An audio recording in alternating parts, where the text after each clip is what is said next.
नमस्कार दोस्तों, गौरांग शाह बात कर रहा हूँ जियोजित फाइनेंशियल सर्विसेज की तरफ से। और बाजार इस हफ्ते का ब्यौरा लेकर के आप सभी के सामने उपस्थित हूँ। इस सोमवार की सुबह करीबन 10 बजे का समय हो रहा है और बाजार में थोड़ी बहुत गिरावट और सकारात्मक नजरिया लंबी अवधि के लिए। तो आगे बढ़ने से पहले आपको कुछ स्तर बता देता हूँ। सेंसेक्स फिलहाल 84,910 का स्तर है, 660 पॉइंट की गिरावट है सेंसेक्स में। निफ्टी 195 अंक की गिरावट, 25,980 का स्तर है निफ्टी का, निफ्टी स्पॉट का।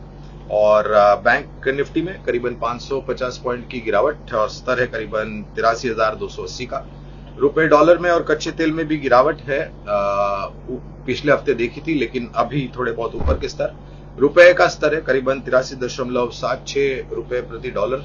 और कच्चे तेल में नाइमेक्स और ब्रेंट में गिरावट पिछले हफ्ते देखी थी, लेकिन कुछ खबरों को लेकर के अंतर्राष्ट्रीय स्तर पर जो खबरें आई उससे थोड़ा बहुत उबाल ऊपर की तरफ हुआ है।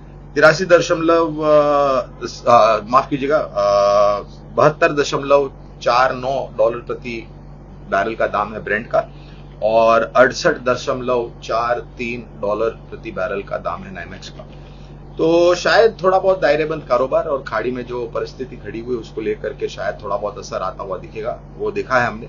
और दूसरी तरफ चाइना में जिस प्रकार से वातावरण सुधारने का प्रयास किया है स्टिमुलस को लेकर के, तो उसका भी असर थोड़ा बहुत उबाल में कच्चे तेल में हम देख सकते हैं, मगर फिर से फीका पड़ने का पूरा अनुमान है।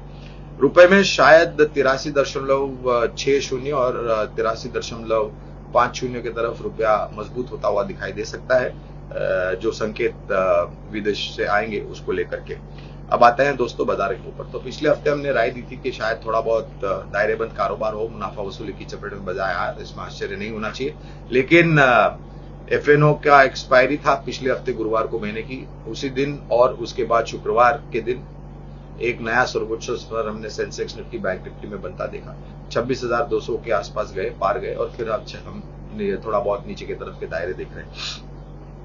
तो दोस्तों शायद ये गिरावट और थोड़ी बहुत नीचे की तरफ जा सकती है। अगर आप हमें पूछते हैं तो 25,800 और 25,900 के आसपास थोड़ा बहुत बाजार स्थिरता आता हुआ दिखेगा। इस हफ्ते 5 नहीं केवल 4 दिन कारोबार होगा। 2 अक्टूबर को छुट्टी है, तो एक छोटा हफ्ता है। और उसके साथ साथ दोस्तों जिस प्रकार से कुछ घटनाक्रम हो रहे हैं उसको लेकर के थोड़ी बहुत बाजार में चिंताएं बढ़ सकती है। पहली बात तो जैसे हमने बताया, चाइना में स्टिमुलस उसका असर। दूसरी तरफ मार्केट थोड़ा बहुत ओवरबॉट परिस्थिति में था, हमने सेक्टर रोटेशन भी बहुत सारे देखे। और उसके साथ साथ दोस्तों आज यानी कि 30 सितंबर का आखिरी दिन, आज सेबी की बैठक होने वाली है, कुछ अहम निर्णय लिए जाएंगे। और बाजार में जो एफएनओ सेगमेंट है, फ्यूचर्स एंड ऑप्शन, वहां पर किस प्रकार के बदलाव लाती हैं सेबी नियंत्रण लाने के लिए। जो भी कारोबारी है, जिस प्रकार से छोटे कारोबारियों को नुकसान हो रहा था, और हमने पिछले हफ्ते रिपोर्ट्स भी पढ़ी है, जो आंकड़ा नुकसान को लेकर के सामने आया है छोटे निवेशकों को, या माफ कीजिएगा छोटे कारोबारियों को, तो वो बहुत बड़ा आंकड़ा है। और कहीं ना कहीं लगाम खींचने की जरूरत थी, कुछ नियमों में परिवर्तन करने की जरूरत थी, और कुछ जो सट्टा हो रहा था उस यानी स्पेकुलेशन जो हो रहा था उस पर नियंत्रण भी लाने का प्रयास सेबी ने पहले ही बात की थी। और आज अगर औपचारिक स्तर पर ये जो मीटिंग हो रही है सेबी की, उसमें देर शाम को अगर कुछ स्पष्टीकरण आया नियंत्रण को लेकर के, तो शायद उसका असर कल परसों भी दिख सकता है बाजार में, और थोड़े बहुत नीचे की तरफ के दायरे भी हो सकते हैं। क्योंकि अगर कुछ बदलाव लाए गए और कुछ नियंत्रण लाया गया तो स्वाभाविक है ओपन पोजीशंस को बंद करना पड़ेगा, स्क्वायर ऑफ करना पड़ेगा, और उसके कारण थोड़ा बहुत बिकवाली का दबाव और हो सकता है। उस परिस्थिति में हमें लग रहा है कि करीबन 25,800 25,900 के आसपास हो सकता है। लेकिन ये छोटी मध्यम अवधि में ये नीचे की तरफ के दायरे की हम बात करें, लंबी अवधि के लिए दोस्तों नजरिया अभी भी सकारात्मक है। 26,000, 27,000, 26,500, तो ये तो मात्र एक आंकड़े हैं, इसके ऊपर भी कहीं जाने की क्षमता हम रखते हैं लंबी अवधि के नजरिए से। और एक बात है दोस्तों, हफ्ता छोटा होने के साथ साथ आज जिस प्रकार का उछाल इंडिया विक्स में हम देख रहे हैं, ये भी थोड़ा बहुत चिंता का कारण है। 6.50% की बढ़ोतरी इंडिया विक्स में है, और स्तर है करीबन 12.75 का। ये शायद 13 के आसपास भी जा सकता है और फिर वापस नीचे भी आ सकता है, लेकिन नियंत्रण कितना होता है ये देखना अनिवार्य होगा देखने के लिए।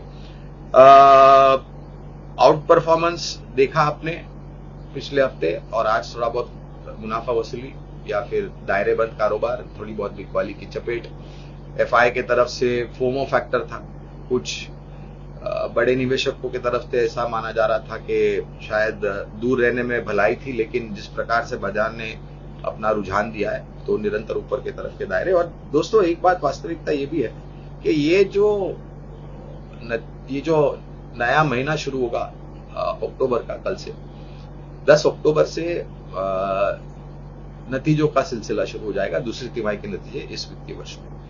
तो नतीजों को लेकर के हमारा मानना है कि क्षेत्र के आधार पर और उस कंपनी के आधार पर आपको कुछ सकारात्मक सा रुझान आता हुआ दिखेगा। ये तो निर्भर होगा कि किस प्रकार के नतीजे आते हैं। अनुमान तो यह है कि पहली तिमाही से बेहतर नतीजे आएंगे, लेकिन क्षेत्र और कंपनियों के ऊपर ज्यादा निर्भर होगा।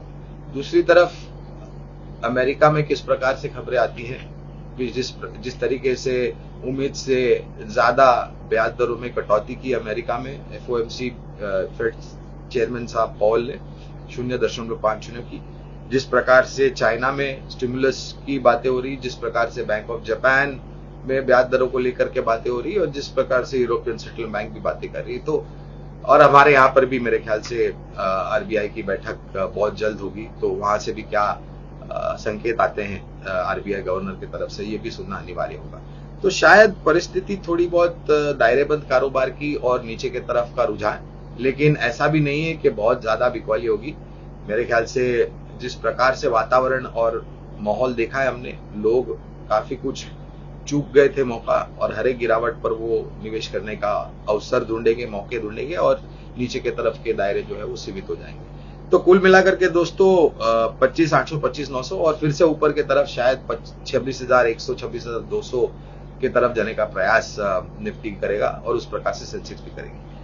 इस प्रकार के गिरते हुए बाजार में हम अक्सर राय देते हैं, आपको पहले भी राय दी है कि आपको खरीदारी की सोच रखनी चाहिए और लंबी अवधि के लिए निवेश करना चाहिए। तो आज जो विकल्प हम आपके लिए आए हैं, ये वित्तीय क्षेत्र से दिग्गज सरकारी बैंक और दिग्गज निजी क्षेत्र की बैंक, इसके नाम की चर्चा हमने पहले भी की होगी, लेकिन फिर से ये नाम आपको याद दिलाना या फिर निवेश के लिए राय देना इसलिए जरूरी है क्योंकि एक तो नतीजों को लेकर के आंकड़े सही आएंगे, और अगर आंकड़े अच्छे आते हैं नतीजों को लेकर के तो स्वाभाविक है लक्ष्यांक को लेकर के परिवर्तन होता है। सरकारी बैंकों में, खास करके सरकारी कंपनियों में जिस प्रकार से पिछले 2 हफ्ते से बिकवाली की राय आ रही थी किसी संस्थागत निवेशक की तरफ से, तो ये नीचे की तरफ के दायरे जो हमने देखे हैं, ये एक बहुत बड़ा मौका है दोस्तों सक्षम और मजबूत बैंकों में निवेश करने के लिए। तो पहला नाम है स्टेट बैंक ऑफ इंडिया, सरकारी बैंक, दिग्गज बैंक, पूरे सरकारी बैंक में और निजी क्षेत्र में कामकाज को लेकर के, शाखाओं लेकर के, कर्मचारियों को लेकर के और लोन बुक को लेकर के।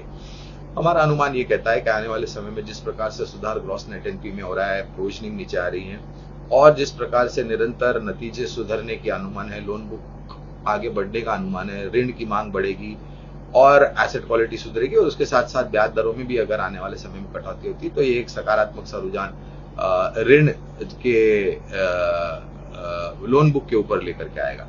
तो स्टेट बैंक ऑफ इंडिया पहला विकल्प है। दूसरा विकल्प है दोस्तों निजी क्षेत्र की एक दिग्गज बैंक आईसीआईसीआई बैंक।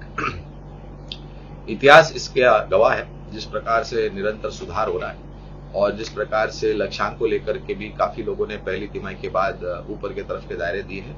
हमारा अनुमान और आकलन ये कहता है कि दूसरी, तीसरी, चौथी तिमाही और आने वाले वित्तीय वर्षों में इसका निरंतर सुधार होता जाएगा और उसका एक सकारात्मक सा असर आपको इनके शेयर के दामों में आता हुआ नजर आएगा।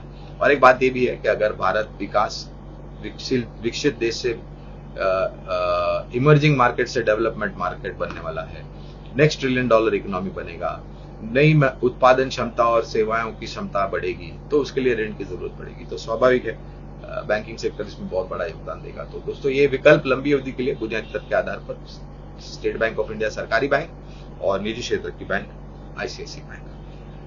मैं मेरी वाणी को अब यहीं पर विराम देता हूं। इतना याद रखिए कि ये विकल्प जो दिए हैं ये छोटी मध्यम अवधि के लिए नहीं है, ना ही बीटीएसटी है। ये बुनियादी तर्क के आधार पर लंबी अवधि के लिए, लंबी अवधि का मतलब होता है 12, 16, 18 महीना या उससे अधिक। जितना लंबा निवेश रखेंगे आप उतना बेहतरीन फायदा आपको मिल सकता है।